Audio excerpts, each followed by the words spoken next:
नीतिसूत्र 4 अध्याय 5, 6 आणि 7. ज्ञान संपादन कर, सुज्ञता संपादन कर. ती विसरू नकोस. माझ्या तोंडच्या वचनाला परान्मुख होऊ नकोस. ते सोडू नकोस, म्हणजे ते तुझे संरक्षण करील. त्याची आवड धर, म्हणजे ते तुझा सांभाळ करील. ज्ञान ही श्रेष्ठ चीज आहे, म्हणून ते संपादन कर. आपली सर्व संपत्ती वेचून सुज्ञता संपादन कर. आमेन. देवाच्या प्रिय लोकांनो, पवित्र शास्त्रात अनेक ठिकाणांमध्ये ज्ञानाची थोरवी सांगण्यात आलेली आहे.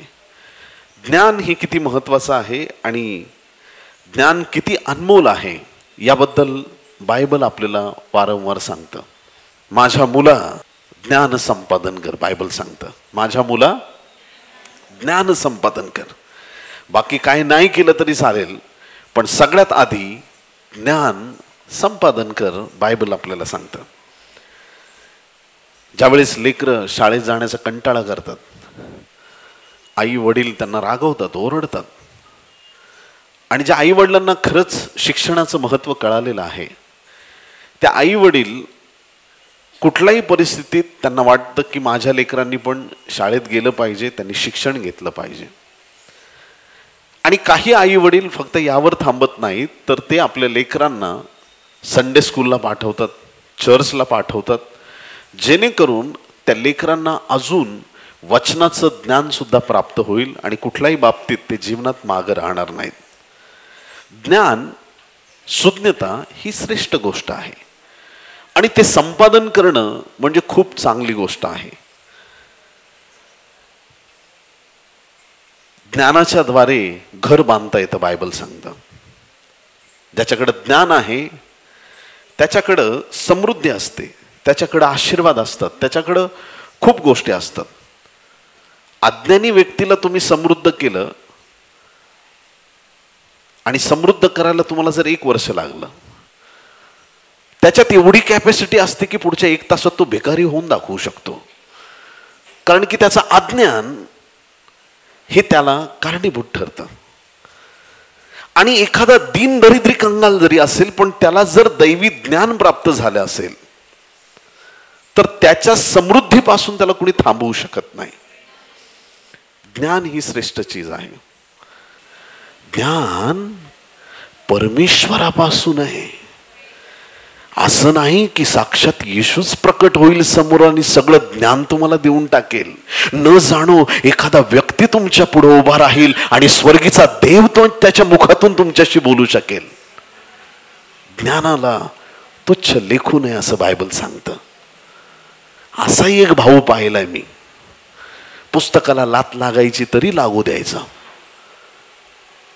भले मी पाया पडणार नाही, पण पुस्तकाचा रिस्पेक्ट केला पाहिजे. रिझल्ट आला, ज्या विषयाला लात मारायचा त्याच विषयात नापास. गंमत करत नाही, पुराव्यानिशी मी बोलतोय तुमच्याशी. याचा अर्थ असं नाही की तुम्ही पुस्तकांच्या पाया पडाव्यात. पुस्तकांचा आदर करणं म्हणजे त्याच्यातून अभ्यास प्राप्त करणं आहे. त्याच्यावर डोकं आपटल्याने काही घडलं असतं तर लेकरांनी रात्री पुस्तकं उशालाच घेतली असती आणि मेरिटमध्ये फर्स्ट आले असते. रात्रंदिवस लेकरांनी नाही तर डोक्याला पुस्तकं बांधून फिरले असते. सांगता येत नाही, एवढं सरळ आणि सोपं असतं. तर परंतु देवाच्या प्रिय लोकांनो, हे ज्ञान संपादन करणं ही एक श्रेष्ठ चीज आहे, खूप मोठी गोष्ट आहे. जिथून ज्ञान प्राप्त होईल ते ज्ञान, चांगलं ज्ञान आपल्याला मिळणं गरजेचं आहे. माझ्या मुला ज्ञानाला तुच्छ लेखू नको, ज्ञान संपादन कर, असं बायबल आपल्याला सांगतं. मग आता ज्ञान, सर्वश्रेष्ठ ज्ञान देवाकडेच आहे, त्यात काही तीळ मात्र शंका नाही. रोमकरसपत्र 11 अध्याय आणि 33 वचन. रोमन चॅप्टर 11 वर्स 33. रोम 11:33. आहा, देवाच्या बुद्धीची व ज्ञानाची संपत्ती किती अगाध आहे, त्याचे निर्णय किती गहन आणि त्याचे मार्ग किती अगम्य आहेत. किती देवाचं ज्ञान आहे, अफाट ज्ञान आहे. परमेश्वराच्या ज्ञानाला सीमा नाहीत प्रियांनो. मानवी बुद्धीला, ज्ञानाला सीमा आहेत. जिथं माणसाचं ज्ञान बुद्धी संपते, तिथून तर परमेश्वराच्या ज्ञानाची सुरुवात होते. एवढा आपला देव ज्ञानी, बलशाली आणि सामर्थ्यवान आहे. परमेश्वरा एवढं हुशार कोणी नाही प्रियांनो. मग ज्ञान या जगात कोणाच्या ठाई दिसतं? सगळ्यात पहिली गोष्ट, तुमचे अनुभव तुम्हाला ज्ञान देतात. किती लोक आमीन म्हणणार आहेत? Praise the Lord. तुमचे अनुभव तुम्हाला ज्ञान देतात. मग कसे अनुभव? ते कुणाला जास्त असतात? वचनातून वाचलं तर जरा बरं वाटेल नाही काय. इयोबाचं पुस्तक 12वा अध्याय 12 वचन. इयोब 12:12. वृद्धाच्या ठाई ज्ञान असते. कुणाच्या ठाई? वृद्धाच्या ठाई. दीर्घायू मनुष्याच्या ठाई समज असते. वृद्ध झाला, दीर्घायुष्य व्यक्ती झाला तर त्याच्या ठाई ज्ञान असते, समज असते, त्याच्याकडे बुद्धी असते. मग ही कधी प्राप्त होते? वय वाढलं की बुद्धी वाढत जाते का? नाही. माणसाला वेगवेगळे जे अनुभव येतात त्या अनुभवातून मनुष्य शिकत असतो. एखादा आजोबा सांगतो गावाकडं, बाळा रे, रात्री 10च्या नंतर त्या वाटेने काही जाऊ नकोस. नातू म्हणतो, बाबा मी जाणारच. नको जाऊ, फटके देईल तुला, जायचं नाही. पण नातू जरा एक्स्ट्रा जरा असतो. आजोबाची नजर हुकवून जातो. कसलं आलंय भूतकेत, कसलं आलंय काय, कशाला घाबरायचंय. आणि त्या वाटेने गेल्यावर त्याला भेटतो चोर. बिनकामाचा फुकट मार घेऊन येतो आणि नंतर बाबा पुढं म्हणतो, बाबा मला चोरांनी मारलं, मी तुम्ही सांगितलं त्या वाटेने जाऊ नको, तिकडूनच गेलो. आजोबा म्हणतात, मला पण त्यांनी असंच मारलं होतं, आज तुझा टर्न आहे. जे आपले वयस्कर वरिष्ठ आहेत, जे माता पित्या समान लोक आहेत, त्यांचा बोध आम्ही स्वीकारला पाहिजे. त्यांच्या जीवन प्रसंगामधून ते गेलेले असताना त्यांनी प्रत्येक परिस्थितीचा अनुभव घेतलेला असता आणि म्हणून त्या अनुभवांना तुच्छ लेखू नका. वयस्कर लोक ज्यावेळेस तुम्हाला एखादा सल्ला देतात, आजकालची तरुण पिढी इतकी ज्ञानी आणि इतकी हुशार झालेली आहे, जे पाहिजे ते गुगलवर शोधतात.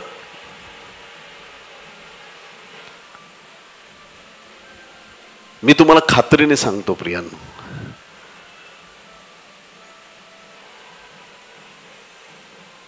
जे संदेश किंवा ज्या गोष्टी तुम्ही अभ्यासतात, जर ते गुगलवर सर्च करून तुम्ही करत असाल ना,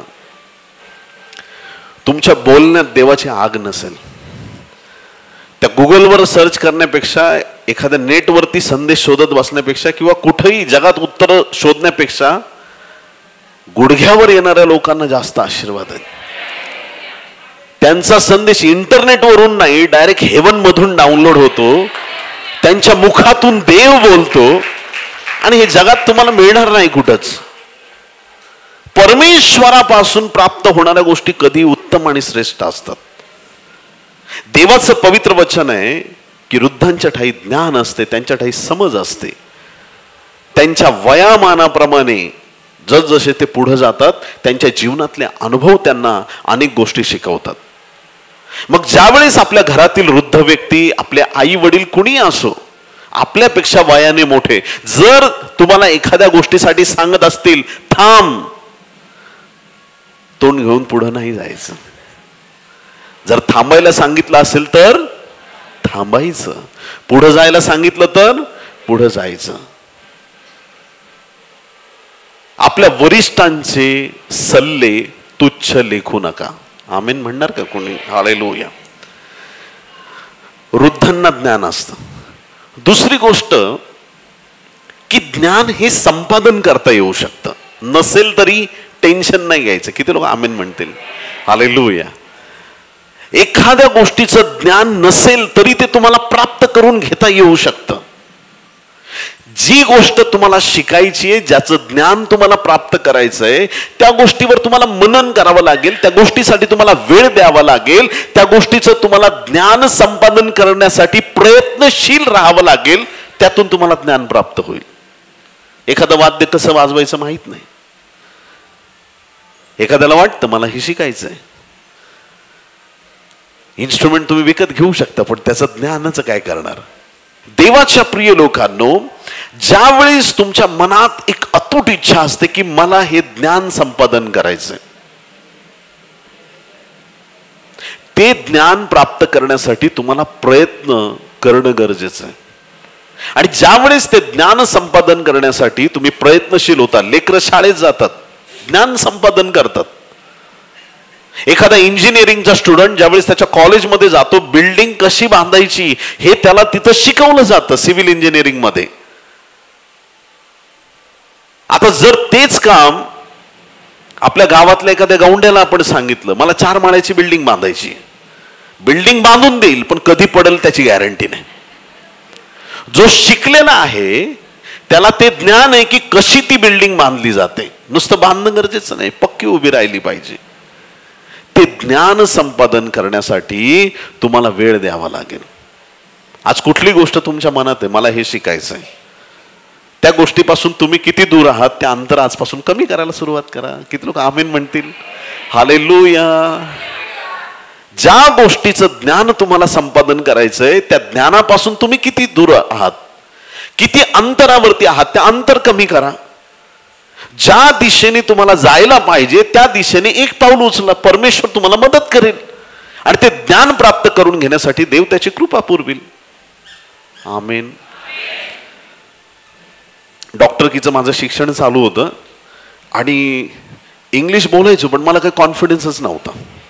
कोणी बोलायला लागलं की जरा म्हणजे नाही का असं अडखळत अडखळत अडखळत आता सगळं डॉक्टरकीचं शिक्षण इंग्लिशमध्येच, पण ती फ्लुएन्सी किंवा बोलण्याचा कॉन्फिडन्स नव्हता.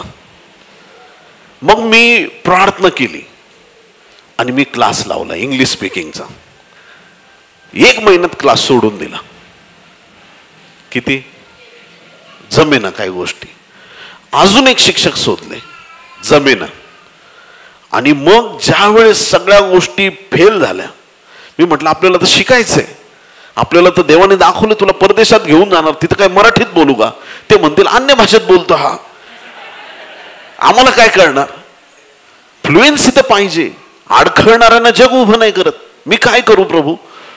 देवाकडे प्रार्थना केली. आणि ज्यावेळेस मी कोरियामध्ये होतो, एकांतात प्रार्थना करत होतो, प्रभूने मला सांगितलं जसं तू परत भारतात जाशील तुला मी इंटरप्रिटर म्हणून उभा करणार आहे, ट्रान्सलेशन करायला. बोले ओके प्रभू. आता देवाचा क्लास सुरू झाला आणि पहिली क्रुसेड झाली नगर जिल्ह्यामध्ये, ओपन एअर मीटिंग. माईक हातात घेतला आणि जे प्रभूचा आत्मा फ्लो व्हायला लागला. लोक म्हणे असं आजकाली ट्रान्सलेशन असूच शकत नाही भारतात अख्ख्या. माझ्या नगरच्या सगळ्या पाळक लोकांनी माझं एवढं कौतुक केलं, क्या बात आहे, शाबासकी देऊन देऊन इतका हुरूप दिला. एक दिवस असा आला ना की आफ्रिकन प्रीचर्स कोणी ट्रान्सलेशन करत नव्हतं, कारण की आपण जे 8 दिवस संदेश देतो ते एकाच दिवसात देऊन मोकळे होतात, एवढा त्यांचा स्पीड. आणि अशा क्रुसेड्समध्ये प्रभू इंटरप्रिटेशनसाठी मला उभं करू लागला. म्हणजे वक्ते आलेले आहेत, ते आधी माझ्याशी बोलणार, मीटिंग झाल्यावर बोलणार. असं करता करता करता करता करता कधी ते गिफ्ट मिळालं मलाही कळालं नाही. Hallelujah, praise the Lord. तर ज्ञान जे आहे ते संपादन केलं जाऊ शकतं. नीतिसूत्रे 23वा अध्याय 23वा वचन आपण वाचूया. सत्य, सुज्ञता, शिक्षण व समंजसपणा ही विकत घे, विकू नकोस. सत्य, सुज्ञता, शिक्षण व समंजसपणा ही विकत घे. शाळेत फी भरावी लागते, कॉलेजला का शाळेवाले म्हणतात फुकट शिक्षण आहे. गव्हर्नमेंट जरी लेकरांना फुकट शिक्षण देत असलं तरी शिक्षक फुकट शिकवतात का? गव्हर्नमेंट त्यांना पगार देतो. म्हणजे कुठलीच गोष्ट या जगात फुकट नाहीये. भले ते पैशाच्या माध्यमातून तुम्हाला द्यावा लागेल किंवा कुठल्या ना कुठल्या माध्यमातून तुमचा वेळ तरी खर्च करावा लागेल. काहीतरी दिल्याशिवाय काही प्राप्त होत नसतं. इथं बायबल सांगतं स्पष्ट रीतीने, सत्य, सुज्ञता, शिक्षण व समंजसपणा ही विकत घे, प्राप्त करून घे. खर्च कर, तुला वाटेल ते, पण ते प्राप्त करून घे. शिक्षण, ज्ञान प्राप्त करून घेण्यासाठी खर्च झालं तरी चालेल. त्याचं गणित असं आहे प्रियांनो, समजून घ्या. एखादा व्यक्ती त्याच्याकडं 100 रुपये, उदाहरणार्थ त्याला एक कला शिकायची. ती कला शिकण्यासाठी 100 रुपये खर्च आहे. त्याने ते 100च्या 100 स्वतःचे खर्च केले आणि कला ती शिकला. तो त्या दिवसानंतर दिवसाला किती पण तो प्राप्त करू शकतो. प्लंबिंगचं काम आहे, शिकायचंय, शिकला, त्याचा इन्कम चालू झाला. कुठलंही ज्ञान असंच आहे, जोपर्यंत तुम्ही प्राप्त करत नाही तुमच्याकडे जे आहे त्या स्थितीत तुम्ही राहाल. एकदा ज्ञान प्राप्त केलं तुमची उन्नती व्हायला सुरुवात होते. कुठल्याही गोष्टीत असो तुमच्यात वाढ व्हायला सुरुवात होते, तुमची उन्नती व्हायला सुरुवात होते. आणि म्हणून ज्ञान हे प्राप्त केलं जाऊ शकतं. ते विकत घे, विकू नको म्हणजे स्वतःतलं काढून टाकू नको. ते प्राप्त कर, ते साठव आणि ते स्वतःकडं जमवून ठेव. खूप महत्वाची गोष्ट. आमेन, हालेलुया. एक तर वृद्धांना ज्ञान आहे. दुसरी गोष्ट, आपल्याकडे नसलं तरी टेन्शन घ्यायचं नाही, ते प्राप्त करून घ्यायचं, ते संपादन करून घ्यायचं. आणि तिसरी महत्वाची गोष्ट की जर कुठल्याच बाबतीत कुठूनही तुम्हाला ज्ञान मिळत नाहीये तर एक गोष्ट आपण करू शकतो. एक तुम्हाला नाव सांगतो, ज्ञानच ज्ञान. ऐका, कलोसे 2 अध्याय 3 वचन, कोलोसियन्स चॅप्टर 2:3. त्या ख्रिस्तामध्ये ज्ञानाचे व बुद्धीचे सर्व गुप्त निधी आहेत. आमीन. निधी कसे आहेत?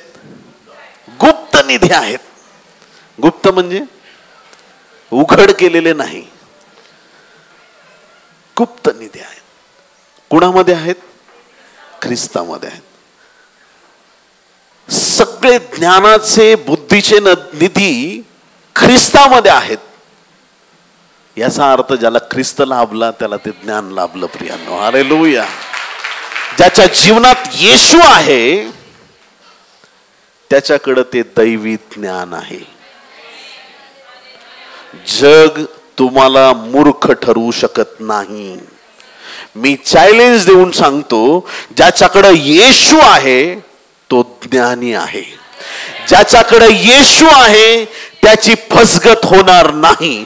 ज्याच्याकडे येशू आहे तो बुद्धिमान आहे. ज्याच्याकडे येशू आहे तो सामर्थ्यवान आहे. ज्याच्याकडे येशू आहे तो घर बांधणारा आहे, तोडणारा नाही. ज्याच्याकडे येशू आहे तो समृद्ध होणारा आहे, तो आशीर्वादित आहे. येशू आहे, ज्ञान आहे. अरे क्या आदमी है, तेरे को अक्कल नहीं है. यीशु आहे.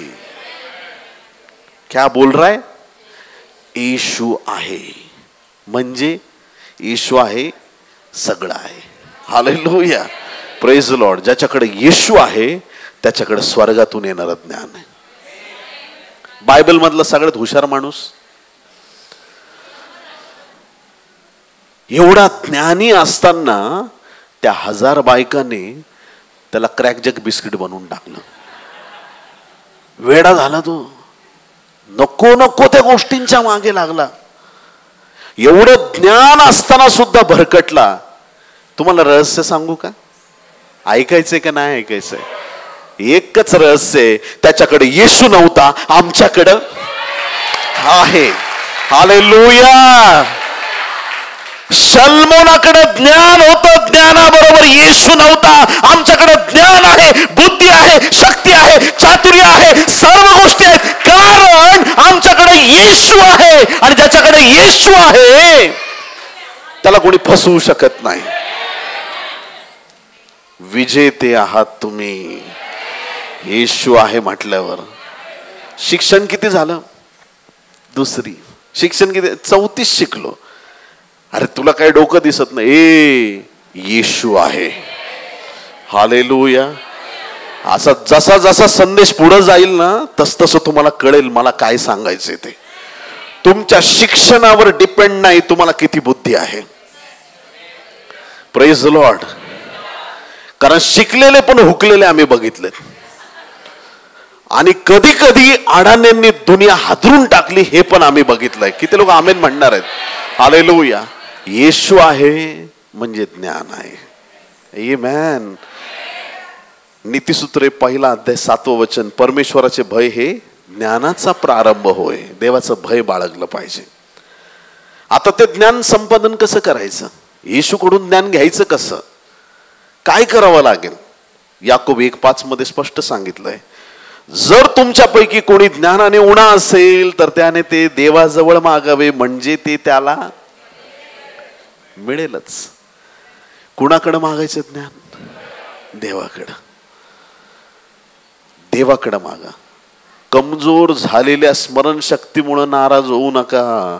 आज रात्री देव तुम्हाला विद्वान बनवणार आहे. सारख्या गोष्टी ज्या तुम्ही विसरत आहात, परमेश्वराचा आत्मा तुम्हाला रिमाइंड करून देईल. कुणी इथं या गर्दीत असं आहे का, घराच्या दारात तुम्ही उभे आहात, घरातून निघताना प्रार्थना करतायत, फुल फॅमिलीला घेऊन चला आपण घरातून निघताना प्रार्थना करूया, प्रार्थना झाली आणि तुम्हाला प्रार्थनेत आठवलंय की गॅस चालू आहे? तुम्हाला कधी आठवतं की नाही? प्रार्थनेत काय आठवतं की नाही? हे आठवण करून देणारा पवित्र आत्मा आहे. हालेलुया. महत्वाच्या गोष्टी एक्झॅक्ट प्रेयर मध्ये तुम्हाला आठवणार का? कारण त्यावेळेस तुम्ही पवित्र आत्म्याच्या सामर्थ्यात असता. तो आत्मा तुम्हाला आठवण करून देईल. काही लोकांना वाटतं सैतान डिस्टर्ब करतोय.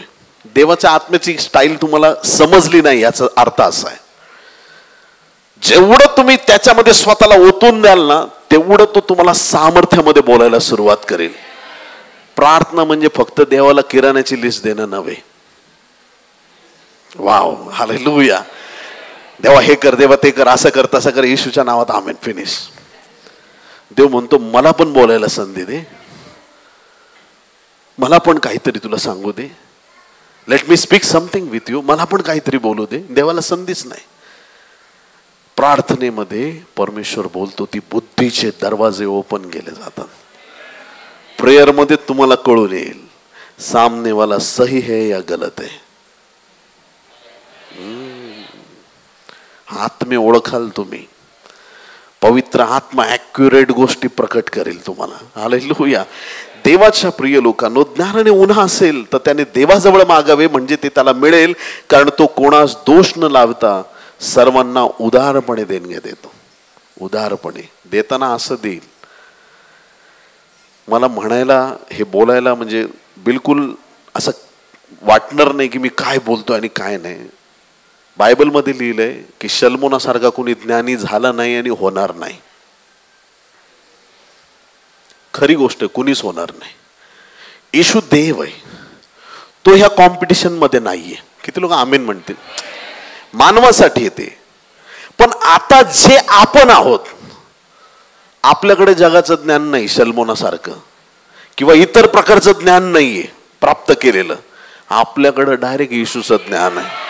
मग ह्या जोरावरती मी बोलू शकतो, शल्मोनापेक्षा,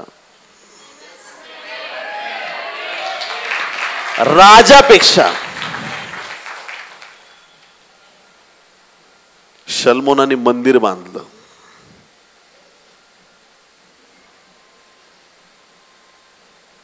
त्यांनी लावलेलं मंदिराला सोनं, एक दिवशी असंच घरी बसल्या बसल्या ते एवढे किक्कार सोनं, तेवढे किक्कार सोनं, ह्याचं त्याचं असं करत बसलो. एंडला रिझल्ट काय आला माहिती का? 20 टन सोनं. काय मंदिराला किती टन सोनं लावलं त्यांनी? आणि मी आज तुम्हाला सांगतो की त्याच्यापेक्षा तुम्ही ज्ञानी आहेत. कारण वरून ख्रिस्ताचं उतरणारं ज्ञान तुम्हाला आणि मला प्राप्त झालेलं आहे. हालेलुया. याचा अर्थ आज नंतर गरिबी तुम्हाला गाठणार नाही. याचा अर्थ आज नंतर माझा देव तुम्हाला समृद्ध करणार आहे. आज नंतर तुमचं पाऊल जिथं पडेल ती भूमी तुमच्यासाठी आशीर्वादित होणार आहे. परमेश्वर तुम्हाला आशीर्वादित करत आहे. माझा देव तुम्हाला मस्तक बनवणार, पुच्छ नाही. माझा देव तुम्हाला उंच उचलणार. तो तुम्हाला खाली पडू देणार नाही. तो तुम्हाला घेणार नाही, तो तुम्हाला देणार बनवणार आहे. तो तुमच्यावर आशीर्वादाचा पाऊस पाडणार आहे. तुमच्या सर्व सीमा आज रात्री येशूच्या नावात वाढत आहेत. हालेलुया.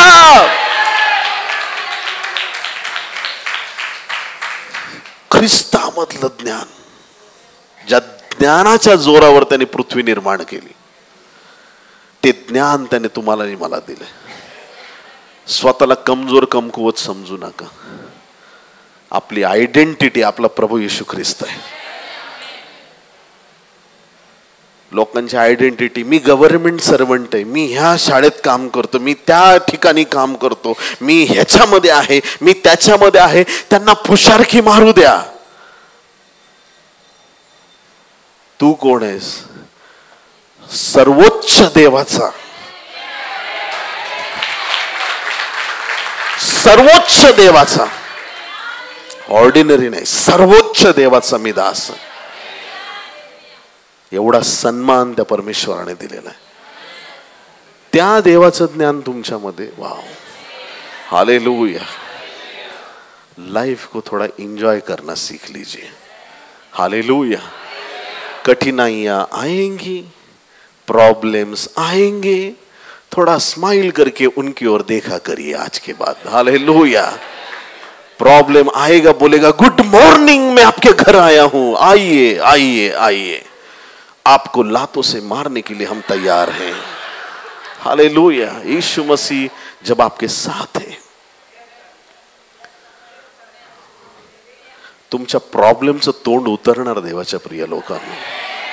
हालेलुया. ह्या विश्वासात जर तुम्ही स्थिर राहिलात ना, ख्रिस्तावरील विश्वासात जर असे स्थिर राहिलात ना, तुम्हाला टेन्शन द्यायला आलेले लोक टेन्शन घेऊन जातील घरी. अरे तुला माहित आहे का, त्यांनी तुझ्यावर केस टाकायचा प्लॅन केलाय, ते तुला असं करणार, ते तुला तर.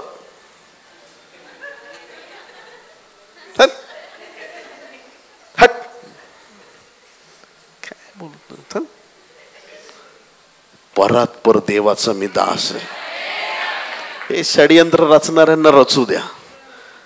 माझा देव काही सुट्टीवर नाही गेलाय. देवदूत काय म्हटले नाहीत की आता सध्या व्हॅकेशन चालू आहे, आम्ही नाही येणार विकासच्या मदतीला. माझा देव इथंच आहे, त्याचे देवदूत इथंच आहे. देवाच्या प्रिय लोकांनो, हे ज्ञान स्वर्गातून उतरणार आहे आणि ते ज्ञान आपल्याला मिळालं पाहिजे. मग इतर आधीच्या दोन गोष्टी सांगितलेल्या, ज्ञान संपादन करून घेऊ शकतो, वृद्धांकडे ज्ञान आहे, ते ज्ञान पण महत्वाचं आहे. Praise the Lord. देवाला म्हणा तुला जिकडून बोलायचं तिकडून बोल. हालेलुया. पास्टर संदेश देत असताना देव बोलतो. आता एखाद्या वेळी कुठंतरी तुम्ही अडकले, पास्टर बरोबर नसले तर देवाला रेस्ट्रिक्शन करू नका. तुला जसं बोलायचंय तसं बोल. देवा ऐकणारा तयार आहे, ऐकणारा तयार आहे. तो परमेश्वर तुम्हाला त्याच्या ज्ञानाने भरून त्याच्या सामर्थ्यात चालवेल. एकदा काय झालं की ख्रिस्त पुनरुत्थित झाला. खूप अलौकिक घटना. तो क्षण असा ना, एकदम शांत चित्ताने त्याच्यावर लक्ष केंद्रित केलं पाहिजे. म्हणजे प्रभूचे ते हाल हाल. आता समजा हा देवाचा पुत्र आहे. काही लोक मानतायत, काही लोक मानत नाहीत. आता जे मानत नाहीत ते म्हणतात काय नाही, एवढे दिवस ढोंगच करत होता, काय फटके खातो, आता काय खरंच देवाचा पुत्र असतं तर काहीतरी केलं असतं. काय नाही, एलियाने आग आणली हो, जाळून टाकलं 50 लोकांना फटकन खलास. 450 लोकांची कत्तर खलास. किती महान महान लोक झाले त्या गल्ल्यात. त्याला मारणार, हा कसला आलाय देवाचा पुत्र, असे म्हणणारे पण काही असतील.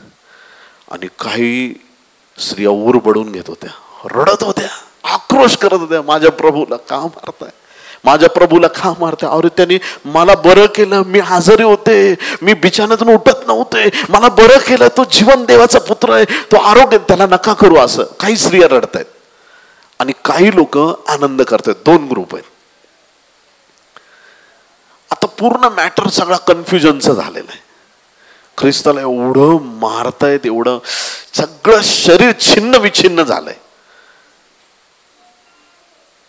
हेरोद त्याच्याशी बोलायला बघतोय, चमत्कार दाखव ना, चमत्कार. एक शब्द नाही प्रभूच्या मुखातून, एकदम गपचूप. हाल हाल केले एकदम त्याचे. डोक्यात काटेरी मुकुट, दाढीचे केस ओढले, ते मुकुट घातलं ना, वरून छडीने प्राण खाट, काटे सगळे रुतले, रक्त वाहतय. हे बाप्पा, त्याला त्रास होतोय, किंचाळतोय, रडतोय, विबळतोय. पण एकालाही धमकी नाही, तुझं मी असं करील, तुझं तसं करील, काहीच नाही. शांत, गपचूप गपचूप, एकदम शांत, सगळं सहन करत राहिला. अपमान झाला त्याचा, राजांचा राज आहे, त्याच्या तोंडावरती थुंकलंय. ज्याचा चेहरा रात्रंदिवस देवदूत पाहतात, एवढा तेजस्वी प्रभू, एवढा सामर्थ्यवान, इतका लीन आणि नम्र झाला, आणि लोक त्याचे हाल अपेष्टा करतात. आता योहान काय सोडायला तयारच नाही. योहान म्हटलं, मी हृदयाला टेकलेलो आहे तर शेवटपर्यंत हृदयाला टेकलेलो राहील. सोडलं नाही त्यांनी प्रभूला. बाकीचे पेत्र वगैरे पाण्यावर चालणारे पाण्याहून चालता चालता तसेच घरी निघून गेले. फॅक्ट आहे. हालेलुया. चमत्कारांच्या मागच्या लोकांना घरी निघून जातात. कान उघडे ठेवून ऐका, मी गंमत नाही करत, मी तुम्हाला सत्य सांगतो. येशू बरोबर प्रेम झालं पाहिजे. चमत्काराची प्रेम नको, प्रॉफेसीची प्रेम नको, वचनाच्या प्रेमात पडलं पाहिजे. फॅक्ट आहे. जितना ले सकते उतना ले लो. हालेलुया. यही सच्चाई आहे. आता जसा ख्रिस्त क्रूसावरती खेळलाय, 7 शब्द बोलला, हे बापा मी माझा आत्मा तुझ्या हाती सोपतो, मान लावली, गेला प्रभू. आशा संपली सगळ्यांची. शिष्य परत काय करायचं आता. मस्त 3.5 वर्ष गेले यार. काय मिरॅकल्स, काय हिलिंग, डिलिव्हरन्स, काय सगळं संपलं. आपण करूया का त्याच्यासारखं हिलिंग डिलिव्हर. आता तुला त्या दिवशी नाही का आठवत, त्या माणसातलं भूत काढायला गेलो, त्या मुलातलं. आपण 12च्या 12 फेल झालो. नाही जमणार आपल्याला. आपण एक काम करू, आपण परत मासेत धरायला जाऊ. आशा संपली, सगळं संपलं. हे आशाहीन झालेले एका खोलीमध्ये एकत्र बसलेले होते. आता ऐका, वाचतो. लूक 24वा अध्याय 36 पासून पुढे. लूक 24:36 पासून पुढे. ते ह्या गोष्टी सांगत असता येशू स्वतः त्यांच्यामध्ये उभा राहिला व त्यांना म्हणाला,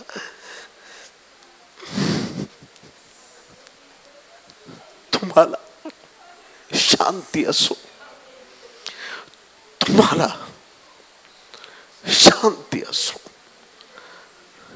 काय याला मरताना आम्ही पाहिलंय, हा कसा येऊ शकतो परत. हा गेला होता, याची स्टोरी संपली होती, हा मेला होता. आता काय परिस्थिती आहे बघा. आता हे लोक ऍक्सेप्ट करायला तयारच नाही की हा प्रभू येशू. त्यांना वाटतं भूत आलंय.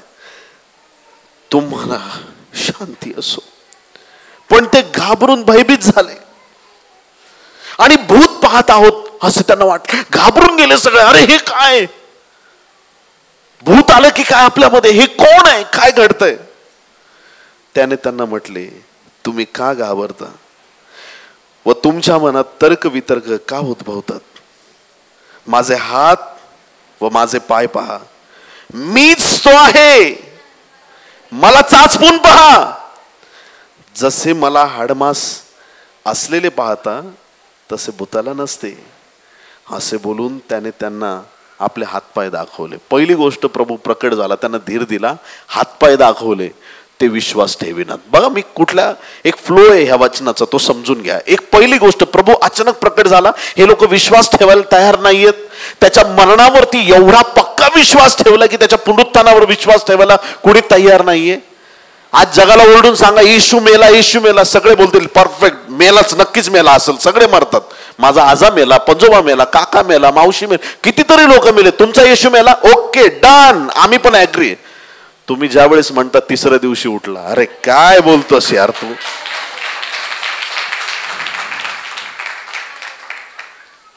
हा नॅचरल स्वभाव आहे, जगिक स्वभाव आहे. त्या स्वभावात हे शिष्य अजूनही होते. पहिला प्रकट झाला, डोळ्यांनी बघतायत, विश्वास नाही. हातपाय दाखवले, विश्वास नाही. मासा घेतला त्यांच्या पुढे आणि खाऊन दाखवलंय, बघ मी खातोय. भूत नाही खाऊ शकत. प्रभूने अन्न सेवन करून दाखवलं, किती प्रमाणे दिलेत बघा. मला बघ मी तोच आहे, चेहरा बघ मी तोच आहे, हातपाय बघ माझे खुणा बघ मीच आहे, तो प्रमाण सांगतोय. काय खायलाय का तुमच्याकडे आता? हा चल आण इकडं, हे बघ हे बघ मी खातोय, बघ बघ पेत्रा मीच आहे, मीच आहे, तो मीच आहे. तरीही विश्वास बसला नाही. आता बघा हे वचन आपल्याला कुठं घेऊन जात आहे. मग तो त्यांना म्हणाला, मी तुमच्या बरोबर असताना तुम्हाला सांगितलेली माझी वचने हीच आहेत की मोशेचे नियमशास्त्र, संदेष्टे व स्तोत्रे ह्यात माझ्याविषयी जे लिहिले आहे ते सर्व पूर्ण होणे अवश्य आहे. तेव्हा त्यांना शास्त्र समजावे म्हणून त्याने त्यांचे मन उघडले. ऐका, एकदा त्याने ठरवलं ना, येशूने एकदा ठरवलं ना, ह्याच्यापर्यंत माझं सामर्थ्य पोहोचलं पाहिजे, त्याचे तो सगळे प्रयत्न लावेल,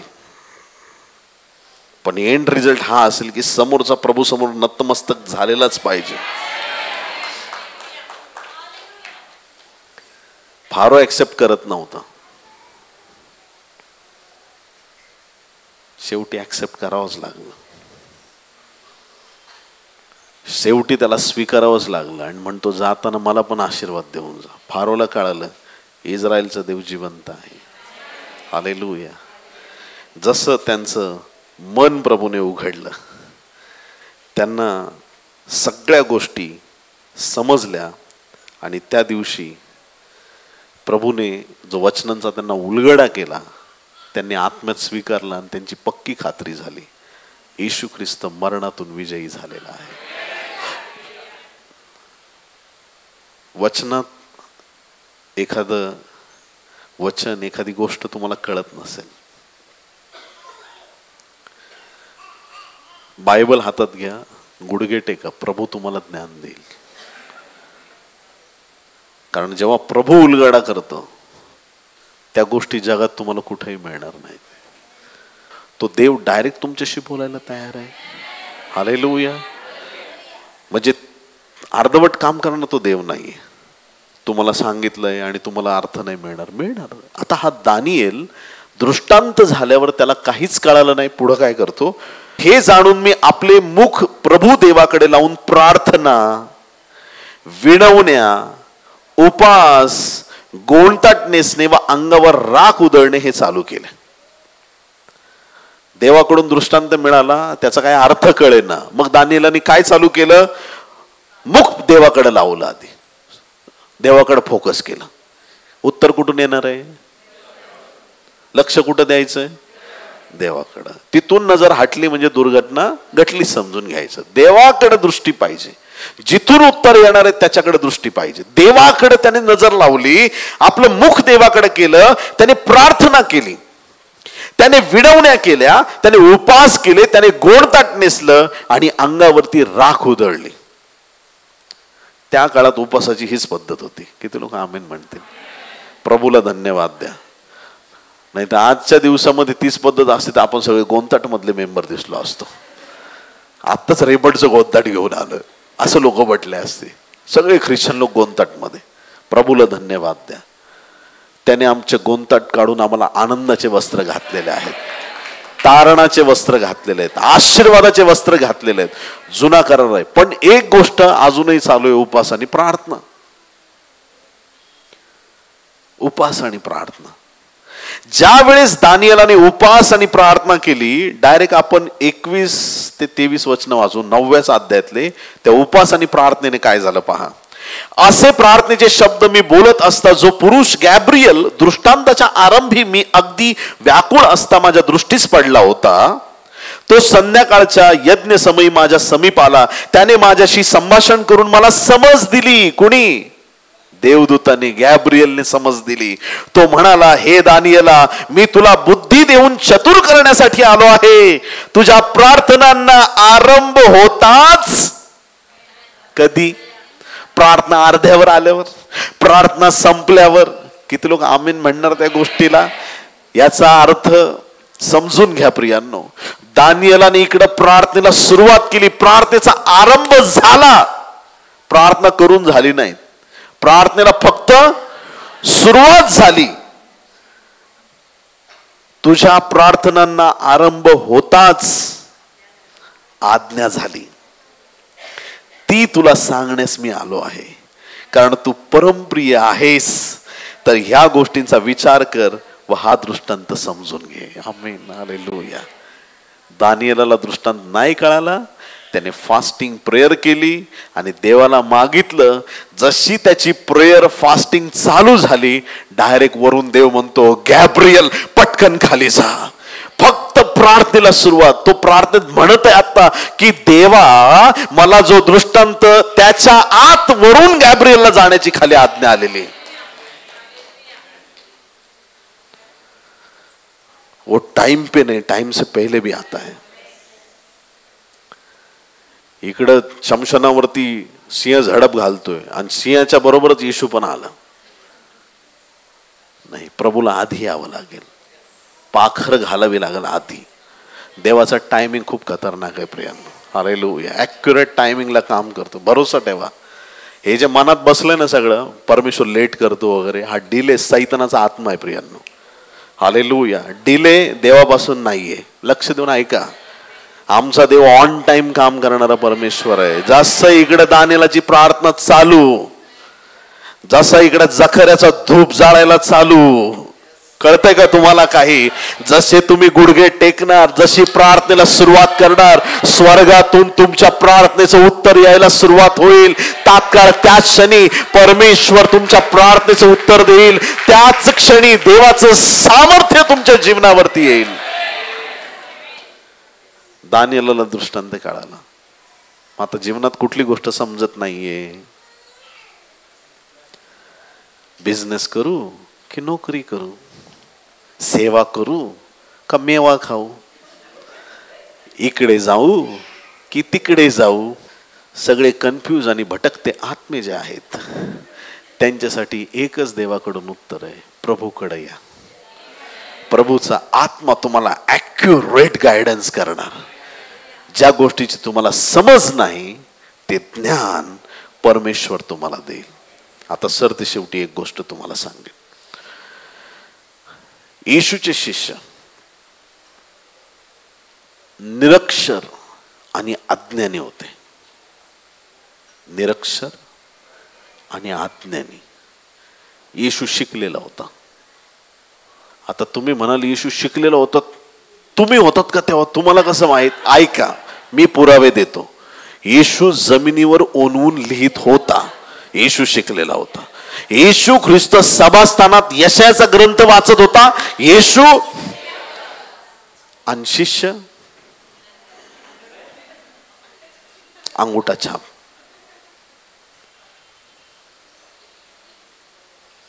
मग आता या अंगुठा छाप कशाला निवडायचे? एकदा रिझ्यूम बघून तर घ्यायचा सेवेला घेताना. येशू तुला जर त्या 12 शिष्यांना पुढे सेवेत वापरायचं होतं, जरा ज्ञानी शाळा शिकलेले तरी लोक घ्यायचे. हुशार, बायबल वाचलं असतं, वचन लिहिले असते, हुशार ज्ञानी तर घ्यायचे. येशू ख्रिस्ताची स्टाईल जरा वेगळी आहे. हालेलुया. तो ज्ञान्यांना नाही घेत, तो मूर्खांना घेतो आणि ज्ञानी बनवतो. तो अडाण्यांना घेतो, अज्ञानी लोकांना घेतो आणि त्यांना ताऱ्यासारखं झळकवणारा तो देव आहे.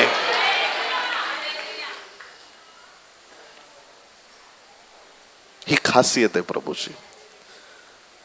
आता ह्या शिष्यांबद्दल बोलत असताना काय झालं की पेंटिकॉसच्या दिवशी आत्मा मिळाला 120 जणांवरती. हे जे रबा रबा शबा रबा त्यांच्या फुल आत्म्यात पेटून सगळे प्रार्थना करतात. जमलेल्या गर्दीला त्यांच्या भाषा ऐकायला येतात. होली स्पिरिट आल्यावर काही होऊ शकतं. कुणी म्हणतात ड्रिंक केली यांनी, कोण कोण काय काय काय काय. लोकांना बोलू दे, त्यांच्याकडे दुर्लक्ष करा. तो इव्हेंट झाल्याबरोबर पेत्र तिथून बाहेर आला. पेत्रने असं भाषण केलं, डायरेक्ट 3000 लोक देवाच्या राज्यात अंदर आ जाओ. लोग सोचने लगे इसने 3000 लोगों को अंदर लिया, ये लोगों को भी अंदर लेना पड़ेगा जेल में. लंगड्या भिकाराला सुंदर नावाच्या दरवाजावर त्यांनी बरं करून टाकलं. दोघांनी प्रार्थना केली. तो म्हणतो काहीतरी आहे का? तो म्हणतो हाय, येशूचं नाव आहे. सोने रुपये माझ्याकडे काही नाही, माझ्याकडे जे आहे ते मी तुला देतो. हात धरला, खटकन उभा केला डायरेक्ट. तात्काळ घोटे गुडगे पाय सगळे बळ आले, उडी मारली, आनंदाने नाचत लंगडा भिकारी मंदिरात गेला. काही लोकांना लई ऍसिडिटी झाली, जेलुसिलची बाटलीच भेटली नाही त्यांना. खूप त्रास झाला त्यांना, इतका त्रास झाला, इतका त्रास. अरे चमत्कार करतायत आणि सारखं ते येशू येशू येशू लावलंय, यांना पकडा, ह्यांना टाका जेलमध्ये. परत जेलमधून काढून परत न्यायसभेपुढे उभं केलं. आता ज्यावेळेस न्यायसभेपुढे उभं केलं, पेत्राने न्यायसभेपुढे भाषण केलं. आणि ऐका, प्रेषित 4 अध्याय 11 पासून पुढं, प्रेषित 4 11 पासून पुढे. तुम्ही बांधकाम करणाऱ्यांनी तुच्छ मानलेला जो दगड कोनशिला झाला तो हाच आहे, म्हणजे येशू आहे. आणि तारण दुसऱ्या कोणाकडून नाही, कारण जेणेकरून आपले तारण होईल असे दुसरे कोणतेही नाव आकाशाखाली मनुष्यांमध्ये दिलेले नाही. बोलणं संपलं पेत्राचं. पुढं पहा. तेव्हा पेत्राचे व योहानाचे धैर्य पाहून तसेच हे निरक्षर व अज्ञानी इसम आहेत हे जाणून ते आश्चर्य करू लागले. आमेन. आणि हे येशूच्या सहवासात होते हेही त्यांनी ओळखले. किती लोक आमेन म्हणणार आहेत? सिंपल आहे, रॉकेट सायन्स नाही शिकवत आहे मी तुम्हाला. आकाशात यान कसं घेऊन जायचं, कुठून कुठल्या वायर जोडायच्या, फ्युअल कुठलं टाकायचं ते शिकवत नाहीये. कठीण गोष्टी सांगत नाहीये, पायथागोरसचं प्रमेय सांगत नाहीये. हॅलो, साधी सरळ सोपी गोष्ट सांगत आहे. अडाणी अज्ञानी असलेले शिष्य येशूच्या सहवासात राहिल्यामुळे एवढे ज्ञानी झाले की त्यांना पाहणारे आश्चर्यचकित झाले. किती वर्ष? 3.5 वर्ष. और अपने साथ युगाच्या समाप्तीपर्यंत. वाव. खाता पिता उठता बसता चालता फिरता येशू तुमच्या बरोबर आहे. तुमच्या प्रत्येक जीवनाच्या परिस्थितीत तुमचा देव तुमच्या बरोबर आहे. प्रभूचा आत्मा तुमच्या जीवनात आहे. प्रभूचं पवित्र ज्ञान तुमच्याकडे आहे. परमेश्वराचा आशीर्वाद तुमच्या जीवनावरती आहे. तुम्ही आज्ञेने असू शकत नाही. हालेलुया. कपडे मळलेले असू शकतात, पण त्याच्या आतमध्ये खरं सोन्यासारखा माणूस आहे. हालेलुया. Praise the Lord. देवाने तुम्हाला आशीर्वादित केलंय. माझ्या मुला ज्ञान प्राप्त करून घे. माझ्या मुला देवाचं सामर्थ्य प्राप्त करून घे. देवाचं पवित्र वचन आहे आज आपल्यासाठी. आज हे ज्ञान आम्ही स्वीकारणं गरजेचं आहे. आपल्या लेकरांना पण उच्च शिक्षण प्राप्त करण्यासाठी प्रोत्साहित करा. अर्ध्यावरती सोडू देऊ नका. 10वी सुटतच नाही. का नाही सुटत? 10वी पर्यंत आला तोपर्यंत सुटला, 10वी का नाही सुटत? एखाद्या व्यक्तीचा एखादा विषय राहिलेला असतो, मध्येच सुट्टी घेतात शिक्षणातून. Hello, praise the Lord. पवित्र आत्म्यापेक्षा कुठलाही विषय कठीण असू शकत नाही प्रियांनो. एकदा तो होली स्पिरिट तुम्हाला मिळाला, कठीण गोष्टी सोप्या होतात. आज आपल्या लेकरांच्या डोक्यावर हात ठेवून प्रार्थना करा. देवा, तुझं दैवी ज्ञान माझ्या लेकराला दे. माझ्या लेकराला क्लासमध्ये फर्स्ट घेऊन ये. माझ्या लेकराला उच्च शिक्षण प्राप्त होऊ दे. माझ्या लेकराच्या जीवनात तुझं गौरव होऊ दे. ते ज्ञान आहे आपल्याकडं. आणि म्हणून स्वतःला कमजोर कमकुवत समजू नका. देवाकडे ते सामर्थ्य आहे. कधी असं वाटलं कमजोरी मनात, लगेच प्रार्थना, प्रभू माझं जीवन तुला समर्पित करत आहे, माझा ताबा घे. आणि परमेश्वर त्याच्या ज्ञानाने सामर्थ्याने भरेल. आमेन. आज ते वरून येणारं ज्ञान आज प्रत्येकाच्या जीवनाचा कब्जा घेत आहे प्रियांनो. इतक्या गोष्टी तुम्हाला सोप्या वाटतील ना, एकदम सोप्या नाही काय. काही गणित असतात लहान मुलांची, 10वीचं शिकवायला लावलं थोडं जरा कठीण वाटेल. पहिली दुसरीचं, अरे 4 अधिक 4 8 लिही रे तू. कसं बरं वाटतं ना. असे जीवनाचे प्रॉब्लेम तुमच्या समोर वाटतील. अरे हे काय नाही रे, हे सिंपल आहे. हे सिंपल आहे सगळं. सगळ्यात कॉम्प्लिकेटेड क्वेश्चन वधस्तंभावर सॉल्व्ह झाला. हे सिंपल आहे रे, हे सोड सगळं. चाल, हे सिंपल आहे, एकदम सोपं आहे. जीवनातले प्रत्येक गणित सहज सॉल्व्ह कराल. आमेन, हालेलुया.